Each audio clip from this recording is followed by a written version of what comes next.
श्री जगन्नाथ प्रभु के एक परम सखा हुए। सखा क्या कहें, परम भक्त थे, लेकिन ठाकुर जी उनको सखा मानते थे। श्री माधव दास जी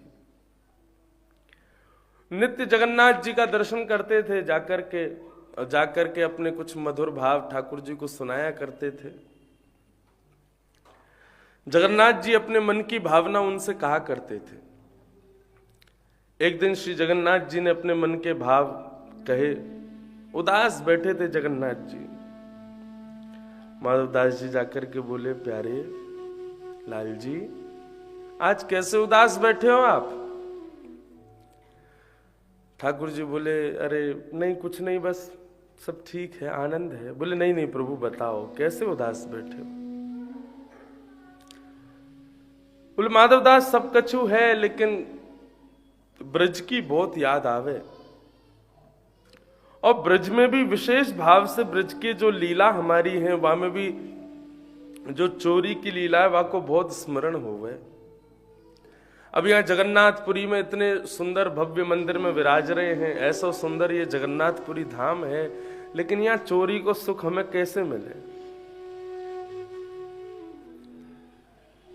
माधवदास जी बोले, अब चोरी करके क्या खाओगे प्रभु? आप जगतनाथ हो, जग के लोग आपके सामने हाथ फैलाते हैं, आप सबकी झोली भरते हो, और आप ही चोरी करने की इच्छा रखोगे तो फिर कैसे काम चलेगा?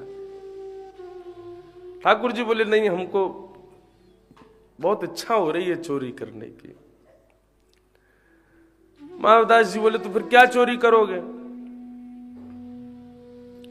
तो बोले, हमारा ये सेवक है ना राजा यहाँ का, इस राजा का बहुत बड़ा बगीचा है, उस बगीचे में विविध विविध प्रकार के फल लगे। हमने नेत्र बंद करके देखा कि वहां पे कटहल का भी वृक्ष है, वहां कटहल लगी हुई है, और ये राजा इतना ज्यादा चतुर है, इतना ज्यादा कंजूस है, कटहल नहीं बेचता हमारे लिए। तो इच्छा हो रही है कि इसके बगीचे में जाके कटहल चुरा ले। माधवदास जी बोले, तो फिर आपके लिए तो फिर क्या ही असंभव है, कर लो आप। बोले, नहीं नहीं, ऐसे आनंद नहीं आता, ऐसे सुख नहीं, ऐसे चुराना होता तो हम सब कुछ चुरा ले, ब्रज का सा सुख नहीं है। तो माधवदास जी बोले, ब्रज में क्या है ऐसा जो यहां नहीं है? बोले, ब्रज में सखा है, यहां सखा नहीं है। माधवदास जी बोले, अब सखा कहां से लाएं? आपके बगल में बैठे हैं बलभद्र जी, सुभद्रा जी, इनको ले जाओ। बोले, इनको तो पता भी नहीं चलनी चाहिए, बस हम अकेले ही जाएंगे, हम ब्रज में इनके संग नहीं गए, यहां कैसे चले जाएंगे? यहां तो कोई सखा चाहिए साथ में। वो किसी ना किसी रूप में माधवदास जी को संकेत कर रहे, तो बोले, आप चलो मेरे संग में। तो माधवदास जी बोले, तो फिर क्या करें? बोले, आप चलो। माधवदास जी बोले, तो हमको तो चोरी आती नहीं। बोले, वो सब हम सिखा देंगे, आप चलो बस हमारे साथ। और राजा के बगीचे में ठाकुर जी पहुंच गए।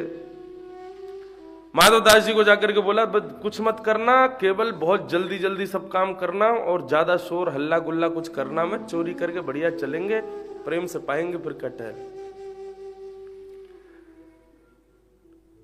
माधवदास जी बोले, आज्ञा करो। बोले, हम तो यहाँ दाल भात खा खा करके खूब मोटे हो गए, वृक्ष पे चढ़ा जाएगा नहीं, माधवदास तुम चढ़ो ऊपर,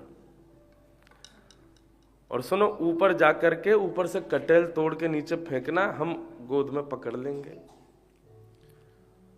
माधवदास जी चढ़ गए वृक्ष पे ऊपर, नीचे जगन्नाथ जी खड़े हैं। अब माधवदास जी ऊपर से चिल्ला रहे, कौन सा तोड़ूं, ये वाला वो वाला? बोले, धीरे बोल, चोरी कर रो है, ढिंडोरा पीट तो भयो, चोरी करेगो पकड़ लेंगे। इतने में बगीचे का जो माली था वो डंडा लेकर के, कौन है कौन है कौन है कह करके आया। ठाकुर जी तो छुप गए। माधवदास जी भी ऊपर से शांत हो गए। बोले, कहा भयो? बोले, चुप रहे, इस चोरी कर भी आयो, चिल्ला के मत करे, धीरे धीरे बोल। माली थोड़ी देर घूम घाम के चला गया, उसको कोई दिखा नहीं। तो ऊपर से कटहल तोड़ने लगे, कटहल तोड़ रहे थे, जगन्नाथ जी उनको नीचे पकड़ रहे थे।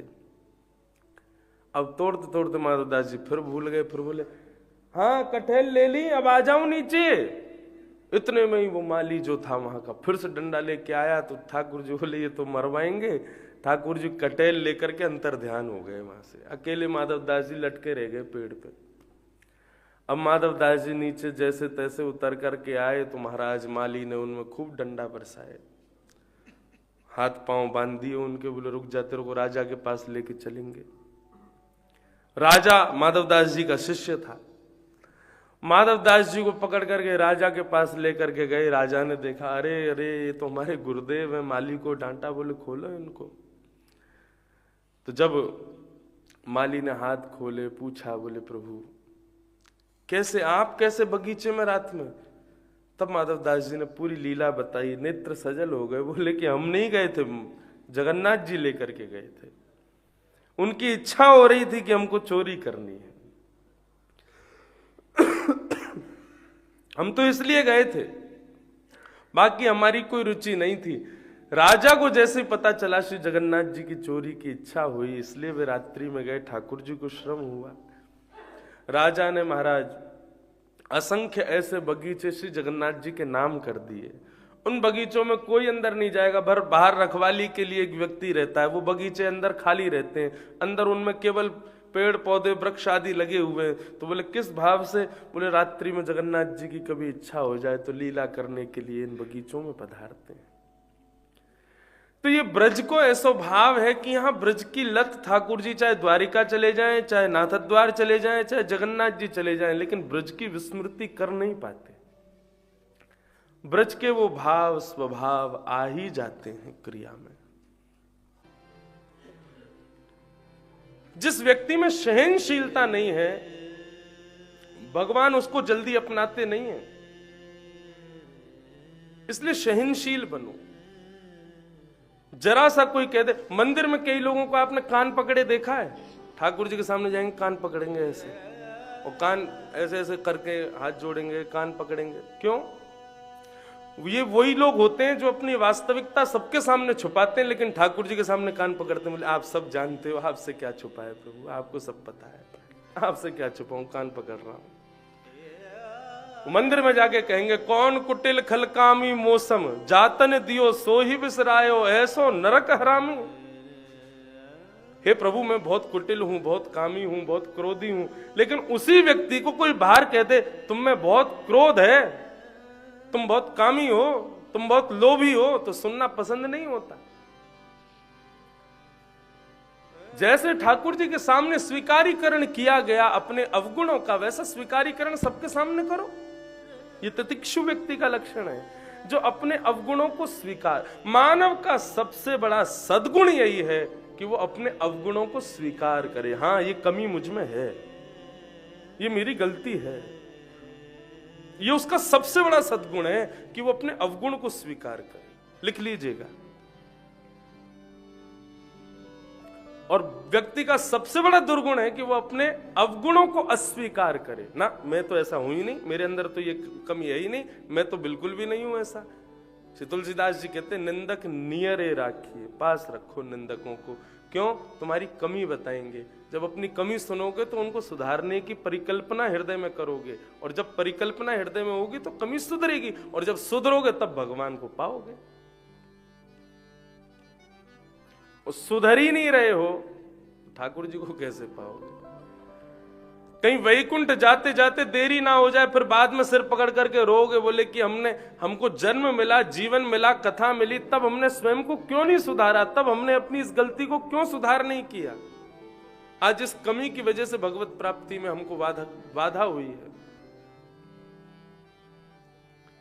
तितिक्षु बनो, सहनशील, पेशेंस।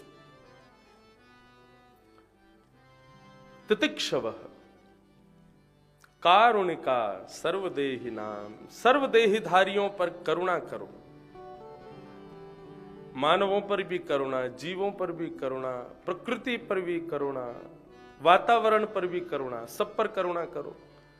केवल मानवों से तो प्रेम करते हो, पशुओं से तो प्रेम करते हो, लेकिन प्रकृति को गंदा करते हो, वायु को गंदा करते हो, तो भी तुम संत तो नहीं माने जाओगे। संत वो है जो सर्वांगीण विकास करे, सबका कल्याण करे, सब पर कृपा करे। कारुणिका सर्वदेहि नाम, और अजात शत्रवः, उसका कोई शत्रु नहीं होता। उसके प्रति किसी के अंदर शत्रुता की भावना हो, ये बात एक अलग है, लेकिन उसके हृदय में किसी के प्रति शत्रुता ना हो, ये मेरा शत्रु है, या ये आदमी अच्छा नहीं है, या ये ऐसा है, ये वैसा है, इस प्रकार की भावना जिसके हृदय में ना हो। और ठाकुर जी को सबसे प्रिय गुण जो लगता है वो अंतिम गुण है, क्या? शांता। बहुत शांत रहता, बहुत कम बोलता। बहुत जल्पिका लोग, बहुत ज्यादा बोलने वाले लोग ठाकुर जी को प्रिय नहीं। ठाकुर जी को ज्यादा बोलने वाले लोग प्रिय नहीं है, ठाकुर जी को ज्यादा गाने वाले लोग बहुत प्रिय है। श्री अष्ट सखाओं में कृष्णदास जी कहते हैं, भगवत प्राप्ति जप तप नियम आदि इन सब से तो होती है, लेकिन भगवत प्राप्ति में एक बहुत बड़ा साधन क्या है? राग सेवा, स्वर सेवा। इससे ठाकुर जी को बहुत अच्छा लगता है। श्रवण की भक्ति सर्वश्रेष्ठ भक्ति मानी गई। यदि ये भक्ति प्राप्त हो जाए तो धीरे धीरे सारी भक्तियां जीवन में आ जाएंगी। लेकिन जिसको श्रवण की भक्ति प्राप्त नहीं है, जिसको श्रवण में ही रुचि नहीं है, जिसको कथा सुनने में ही आनंद नहीं है, क्षमा कीजिए, वो अन्य किसी भक्ति में निपुण नहीं हो सकता। मैं आपको अपना अनुभव बताऊं,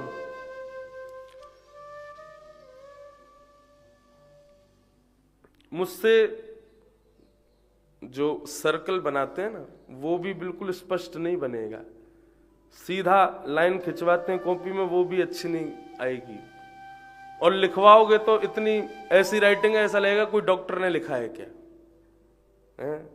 डॉक्टर लोगों की राइटिंग, वैसे बुद्धिमान लोगों की राइटिंग ऐसी होती है, कोई पढ़ ही नहीं सकता। डॉक्टर पैरासीटामोल भी लिखता है तो पढ़ ही नहीं सकते, और मेडिकल का स्टोर वाला कोई हो, उसको किसी को दिखा दो वो समझ जाता कौन सा है, क्या लिखा है। बहुत अच्छा डॉक्टरों की, तो मेरी राइटिंग भी इतनी बढ़िया नहीं है। तो इसका मतलब यह है कि कला से तो मैं दूर दूर तक मेरा कोई संबंध नहीं।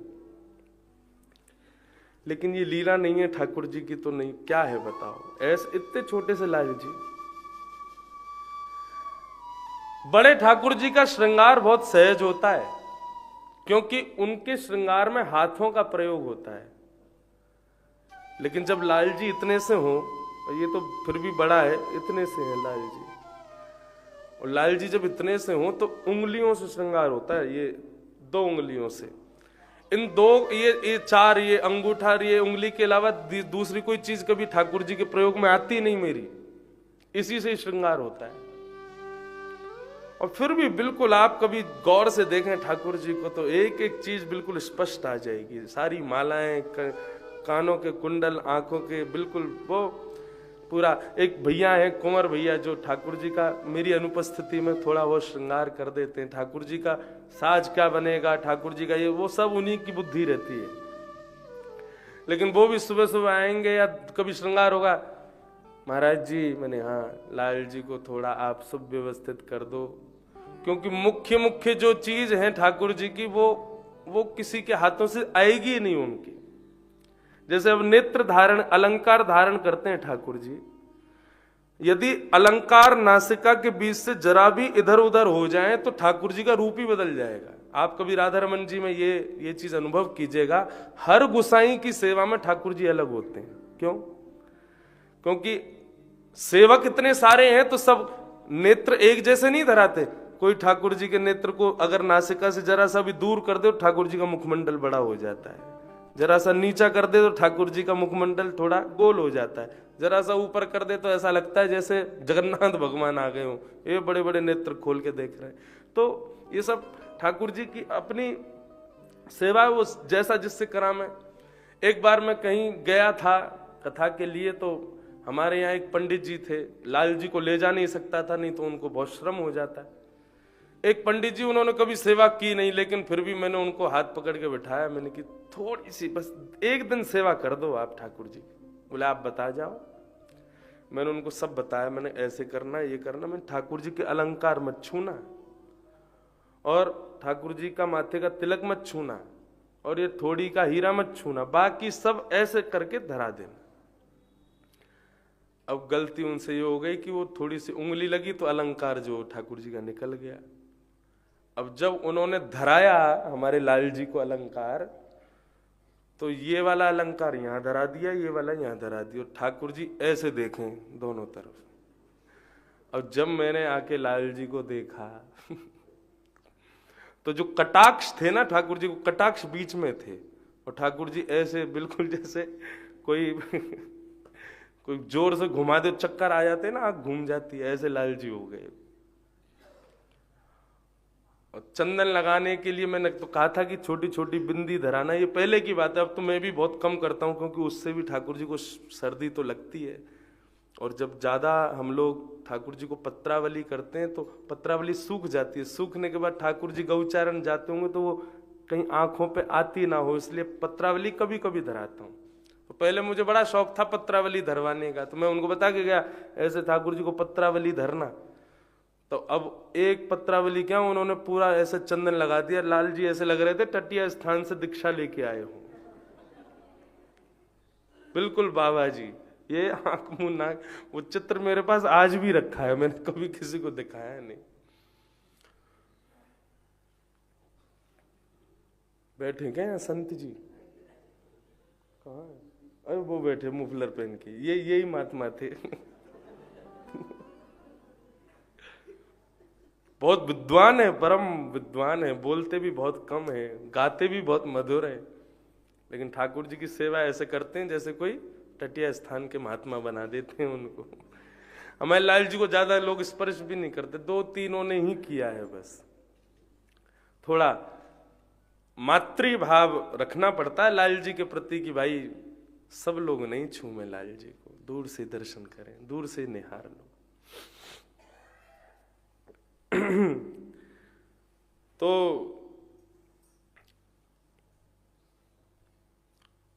श्रवण भक्ति सर्वश्रेष्ठ। यदि श्रवण आपने बहुत अच्छे से किया है, कथा यदि कानों के मात्र से हृदय में विराजमान हो गई है, तो धीरे धीरे सब कलाएं आपको आ जाएंगी। तो मैं इसलिए कह रहा था, मुझसे कला से तो मैं दूर दूर तक नहीं जुड़ा हुआ, लेकिन फिर भी ठाकुर जी की श्रृंगार की ये भी एक कला है, और ये कला हर कोई नहीं कर सकता। बड़े स्वरूप में फिर भी आप कर लोगे, लेकिन छोटे से लाल जी को श्रृंगार करना ही बहुत बहुत मुश्किल होता है। बड़े बालक की सेवा करना माँ के लिए सहज है, लेकिन 1-1.5 महीने का बालक, उसकी सेवा करना बहुत मुश्किल होता है। उसके यहाँ हाथ लगाओ, कहीं गर्दन उसकी लटक नहीं जावे, उसको सदैव अपने हृदय से लगा के रखो, ऐसे ही लेटाना है, ऐसे। तो वो सब छोटे लाल जी की सेवा में बहुत बहुत ध्यान रखना पड़ता है। लेकिन ये श्रृंगार का भाव कहां से आया? जिस वैष्णव ने ठाकुर जी लाल जी मुझको प्रदान किए, मैं उनको मामा जी कहता हूं, लाल जी के मामा जी, नाथ द्वारा के।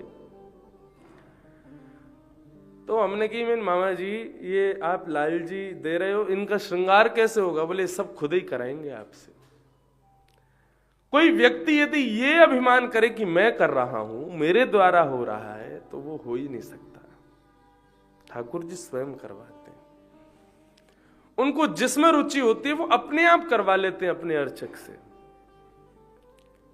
उस दिन रुचि थी उनकी ऐसे बाबा जी बनने की, तो उनसे ऐसी सेवा करवाई कि बन ही गए। रुचि होती तो किसी दिन खूब सुंदर भी बन जाते हैं।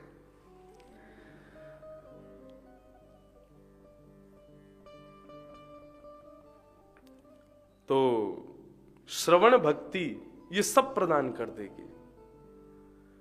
आप सुनने में निपुण हो जाओ, आपको कीर्तन भक्ति भी प्राप्त होगी, आपको सेवा भक्ति भी प्राप्त होगी, आपको अर्पण भक्ति भी प्राप्त होगी, वंदन भक्ति भी प्राप्त होगी, सख्य भक्ति भी प्राप्त होगी, आत्मनिवेदन भक्ति भी प्राप्त होगी। सारी भक्तियां एक ही जड़ में विद्यमान है, इस कथा श्रवण भक्ति में। कथा श्रवण में रुचि होनी चाहिए, बस सारी भक्ति स्वतः प्राप्त हो जाएंगी। जो कथा श्रवण में निपुण नहीं होगा ना, वो ठाकुर जी की सेवा में कोई ना कोई अपराध कर बैठेगा। लेकिन ठाकुर जी की श्रवण भक्ति में खूब निपुण है, तो उससे सेवा में कोई अपराध नहीं हो सकता। ये भाव बिल्कुल निश्चित है।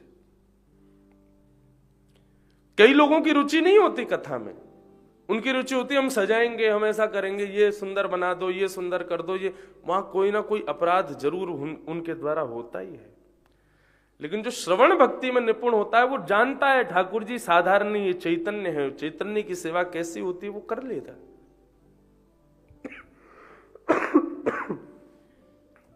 तो नवदा भक्ति में प्रथम श्रवण भक्ति को स्वीकार करो।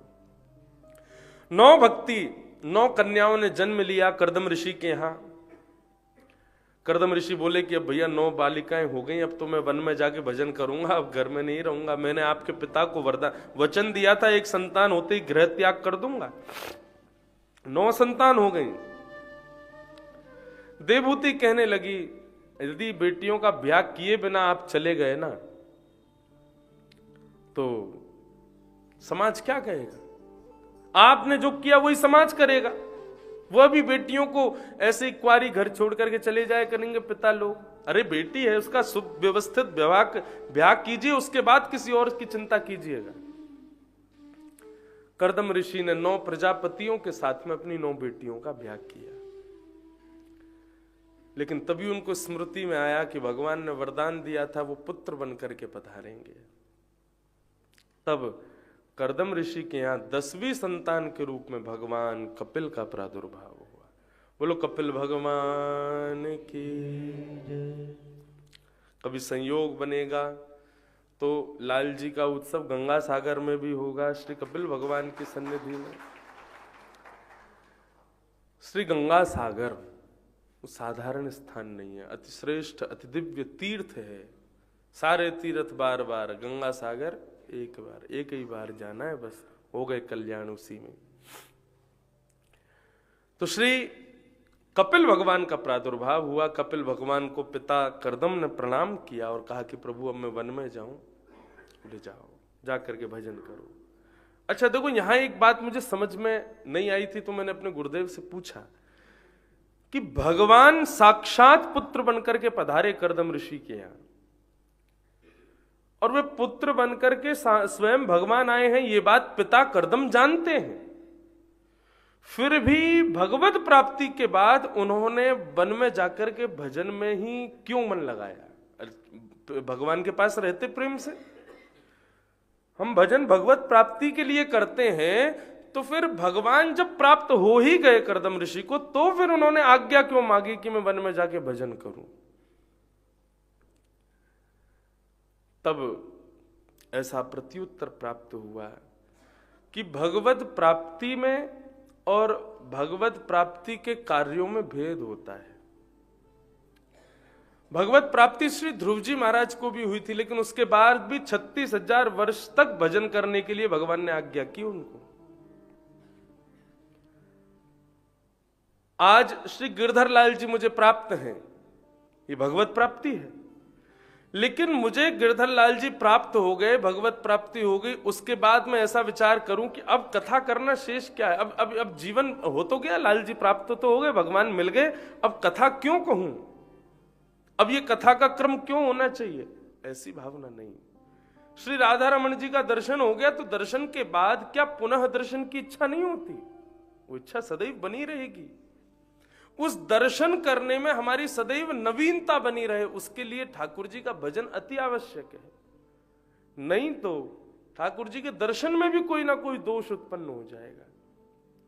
ये कथा जो है ना, ये नित्य मार्जन की क्रिया है। ये भजन जो है, ये नित्य मार्जन की क्रिया है। थाली मिल गई, उसमें प्रसाद पा लिया, तो इसका मतलब ये थोड़ी अब धोने की कोई जरूरत नहीं है, इसी में पाते रहो। उसको मार्जन तो करना पड़ेगा। हमें भगवत प्राप्ति हो गई, हमारे मन में ठाकुर जी विराजमान हो गए, तो उसके नित्य मार्जन की क्रिया कथा के माध्यम से, भजन के माध्यम से करनी पड़ेगी।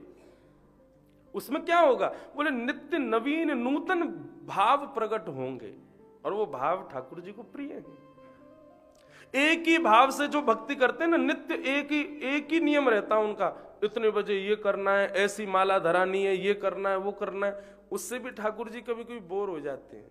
अपनी क्रिया में, अपनी भक्ति में कुछ ना कुछ नवीनताएं लाओ, कुछ ना कुछ नवीन करने का प्रयास करो। ठाकुर जी को नवनीत प्रिय है, मक्खन प्रिय है, और मक्खन रोज नया निकलता है। बासा मक्खन हो जाता है तो फिर उसको घी बना दिया जाता है, लेकिन ठाकुर जी नवनीत प्रिय है, रोज नया चाहिए उनको। और वो नवनीत प्राप्त होता है भजन के माध्यम से, कथा श्रवण के माध्यम से। इसलिए भगवत प्राप्ति के बाद भी भजन का त्याग नहीं करना चाहिए। क्यों? भजन नवनीत प्रदान करता है, नित्य नूतन भाव हृदय में प्रकट करता है।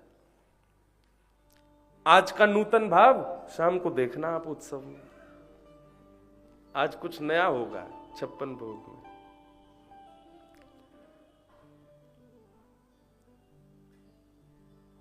अब क्या होगा वो शाम को ही देख लेना, अभी बताएंगे नहीं, भेद खोलना भी नहीं है, लेकिन जो होगा वो सुखद होगा। अब कैसा होगा ये तो ठाकुर जी जाने, गिरधर लाल जी जाने, क्योंकि आज गिरधर लाल जी के शाम को थोड़ी सी इनसिक्योरिटी बढ़ने वाली है, बस इतनी बात समझ लो आप। वो थोड़े से ऐसे होने वाले हैं, हमारी मैया कहीं और तो नहीं भटक गई है, ऐसा भाव हो सकता है, लेकिन सुख मिलेगा लाल जी को। तो ये नित्य नवीन भाव कहां से प्रकट होते हैं? ये भजन के माध्यम से प्रकट होते हैं। ये ठाकुर जी की कथा के ये मार्जन करती है हमारे हृदय का, तभी वो नवीनता आती है। श्री कर्दम ऋषि ने भगवान से आज्ञा मांगी कि मैं भजन के लिए अब वन में जाऊं। भगवान ने आज्ञा दी, जाओ। कर्दम ऋषि वन में गए, वन में जाकर के भजन करने लगे। यहां माता देवहूति को पता चला कि मेरे पुत्र साक्षात भगवान हैं। तिलक किया, माला पहनाई, आरती करके चरणों में बैठ गई और अपने ही पुत्र से कुछ प्रश्न करने लगी। यही कर्दम श्री देवहूति कपिल संवाद है। निर्वेणा नितराम भूमन असद इंद्रिय तर्षणात् येन संभाव्यमानेन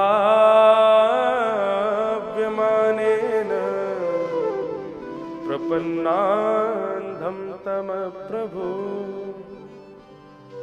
हे प्रभु, मैं अपनी असद इंद्रियों की इच्छा पूर्ण करते करते हार चुकी हूं। आप मुझ पर कृपा करके मेरी इन असद इंद्रियों की इच्छाओं को अब नष्ट करो।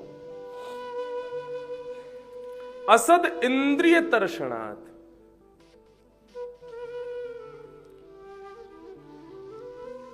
इंद्रियों को असद बता रही हैं श्री देवहूति जी। सामने विराजो भाई, आओ बैठो।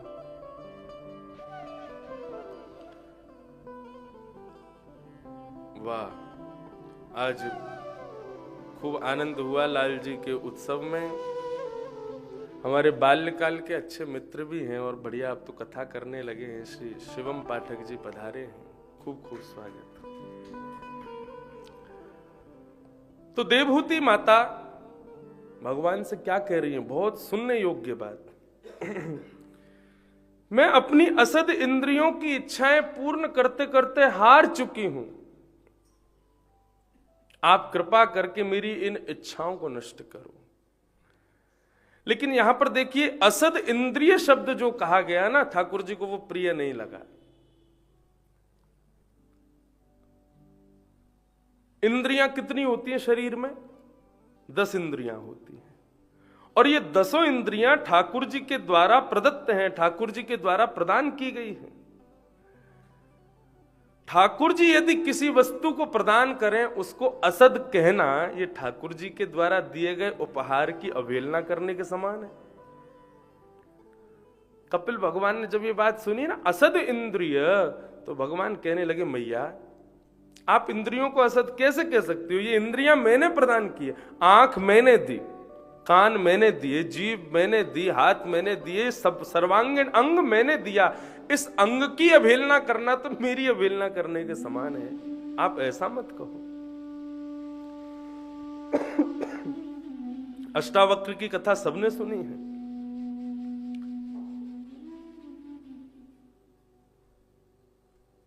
निर्वैर हैं अष्टावक्र। उनको किसी के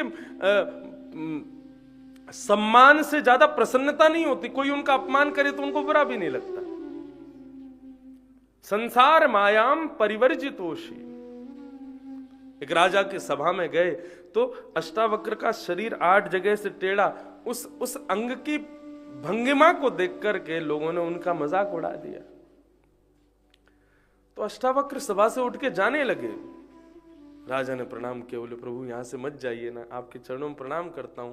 आप तो निर्वैर हैं, आपको किसी के द्वारा दिए गए मान सम्मान अपयश आदि का तो कोई प्रभाव आप पर होता नहीं, तो फिर यहां पर आपका अपमान किया, आपको बुरा क्यों लगा? अष्टावक्र बोले मेरा अपमान हुआ था क्या? बोले हाँ, वो आपके अंग को देख करके तो सबकी हंसी आई, इसीलिए तो आप उठ के जलने लगे। अष्टावक्र बोले मुझे अपना अपमान अनुभव नहीं हुआ, यदि मेरा अपमान होता तो मैं बैठा ही रहता। मुझे अपने अपमान का अनुभव नहीं हुआ, मुझे ऐसा अनुभव हुआ कि मेरी आकृति की हंसी उड़ाई जा रही है, इसका मतलब मुझको बनाने वाले का अपमान किया जा रहा है।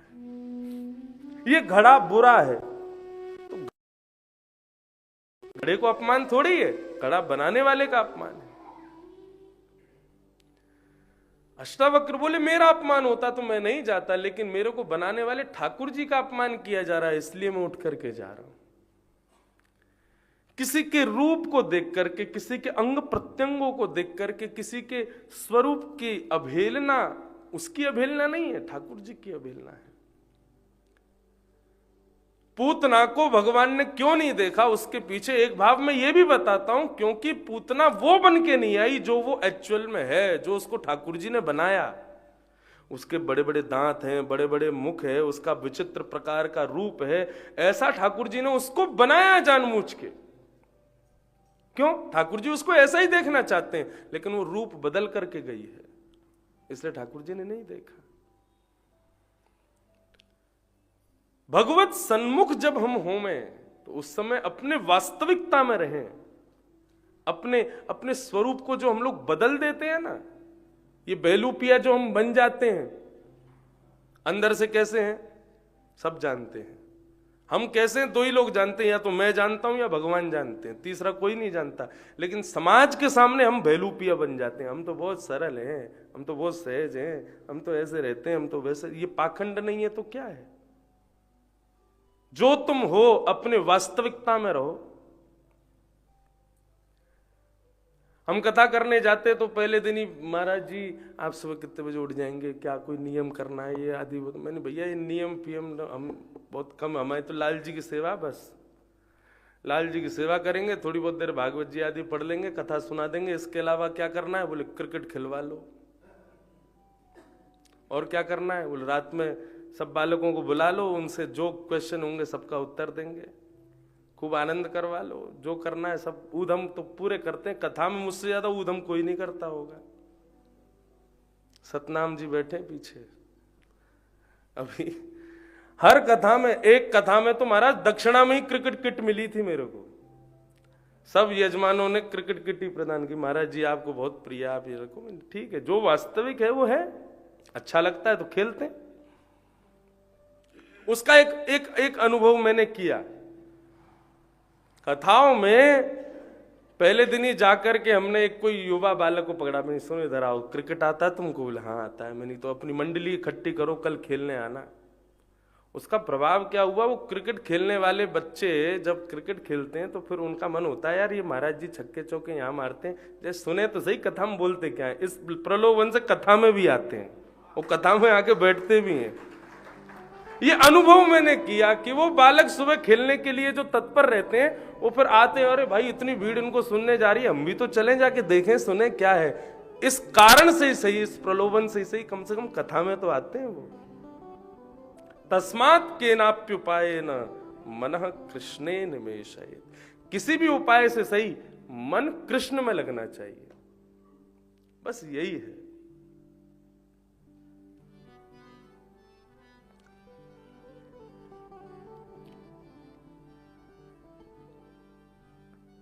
निर्विण्णानितराम भूमन। तो मैया आप इंद्रियों को असत मत बताओ।